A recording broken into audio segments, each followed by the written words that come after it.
अस्सलामुअलैकुम, आप देख रहे हैं के न्यूज HD में हूं हारिस अली शाह गिलानी। चलते हैं आज की अहम खबरों की तरफ। ताज़ा तरीन खबरों के साथ हाजिर खिदमत है। लिए चलेंगे Sahiwal. District police officer Sahiwal Faisal Shahzad का पुलिस लाइन साहिवाल में पुलिस मुलाजमीन के बच्चों को फ्री समर कैंप स्कूल का visit. Inspector general of police Punjab doctor Usman Anwar के विजन के मुताबिक शोहदा पुलिस और पुलिस मुलाजमीन के ज़ेर तालीम बच्चों के लिए पुलिस लाइन साहिवाल में बाकायदा समर कैंप का आगाज़ कर दिया गया है, जहां पर पुलिस अफसरान के बच्चों को क्वालिफाइड टीचर्स की ज़ेर निगरानी तालीम के जेवर से आरास्ता किया जा रहा है।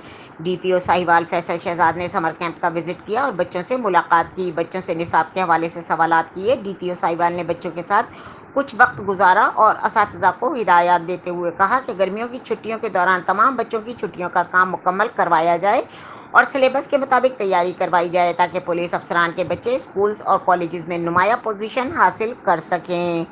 मजीद खबरों और अपडेट्स के लिए हमारे साथ रहिएगा। तब तक के लिए अपना ख्याल रखिएगा। अल्लाह हाफ़िज़।